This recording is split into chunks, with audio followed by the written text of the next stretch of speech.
தெரிய வேணாம். ஆமாம், கண் திறக்கப்படலை, எல்லா அபிஷேகம்லாம் இருக்கும். உங்களுக்கு பிரேக் இருக்காது, வண்டி ஸ்பீடாக போயிடுச்சு. உழுந்து போகிற ஒவ்வொருத்தரும் அப்படி தான், பிரேக் இல்லாத வண்டி தான். பறந்துட்டான், உயர்ந்துட்டான், சிகரத்தை தொட்டுட்டான், எங்கேயோ போயிட்டான். இன்றைக்கி அவன் எங்கேயோ போயிடுவான், அன்ரீச்சபிள் ஆகிட்டான். ஐயோ பார்க்கவே முடியாது, பிஸி பிஸி பிஸி. பசியாக இருந்தப்போ எளிதில் சந்திக்கலாம். இப்போ பசியெல்லாம் முன்னாடி பிஸி ஆகிட்டார். பிரேக் இல்லை என் வண்டியில் உங்களுக்கு நிதானம் இல்லை.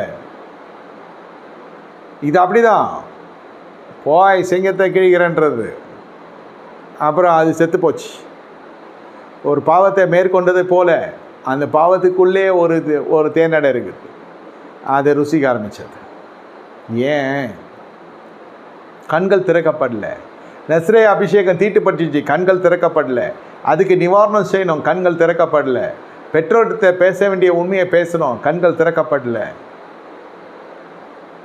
வாழ்க்கையில் திருப்பி 20 வருஷம் கழித்து போய் மறுபடியும் காசாக போனேன், கண்கள் திறக்கப்படல. சரி போச்சு, அந்த அம்மா போச்சு, விட்டுரு, அது வேற ஒருத்தவங்க பொண்ணாச்சு, வந்துட்டியே அவனுக்கு நான் காட்டுகிறேன் யார் என்று. சிம்சோன் ஏன் கண்கள் திறக்கப்படல? ஐயா ஏசே செய்வார் அந்த மாதிரி, மோசே செய்வார் அந்த மாதிரி.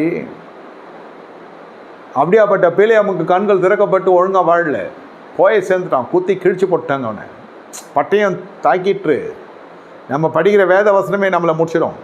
தெரியாது உங்களுக்கு, அது கால்களுக்கு பாதிக்க வெளிச்சமாக இருக்கும். அது இருபுறம் கருக்குள்ள பட்டயம்.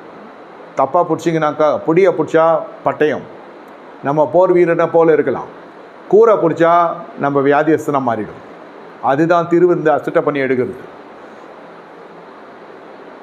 அவங்க பேச்சு, அவங்க சுபாவம், அவங்க பார்வை, அவங்க முகக்கலை, அவங்களுடைய நடை, உடை, பாவனை எல்லாம் அடங்கியிருக்கிறது தான் இந்த சக்தி. எவ்வளோ எளிமையாக தென்படுறீங்களோ அவ்வளோ உள்ளே இருக்கும் பெருசாக. அது ஒருத்தர் 2 பேருக்கு ஒர்க் அவுட் ஆகும், அவங்களே வெறுத்து அந்த மாதிரி தாழ்மையின் கோலத்தில் வருவாங்க. நிறைய பேர் அது பேட்டர்னாக ஃபாலோ பண்ணுறவன், அவன் உள்ளே எல்லாம் அதே மாதிரி தான் இருக்கும், உள்ளமும் அதே மாதிரி இருக்கும், உள்ளே இருக்கிறதும் அந்த மாதிரி தான் இருக்கும். பிரச்சனை ஆகிடும். அது திரும்பிடும், நமக்கு அனுகூலமாக இருக்காது, நமக்கு அவலட்சத்தை உண்டு பண்ணணும்னு சொல்ல வரேன். கடைசியில் கண்ணை பிடிக்காச்சு, தலை மயிரை செரிச்சாச்சு, யார் வீட்டுக்கு போகிறோன்றது கூட கண்ணு திறக்கலை.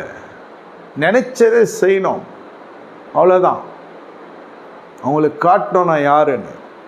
என்னையா இது? இப்போ நீங்கள் வாக்குவாதம் செஞ்சு என்ன ஆக போகுது? யார்